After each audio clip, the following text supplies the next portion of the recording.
Төр нэргэнээ цагддаг биш. Иргэний төрөө хяндаг байх ёстой.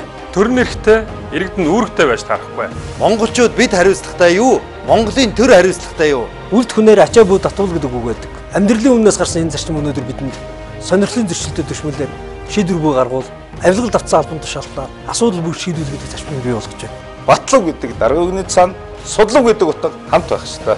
Эрх зүйн болон шүүгийн шинтгэлийг хийлгүүгээр бид эдийн засгийн өсрөнгөө хөгжил, шударгасны талаар яриач хэрэггүй.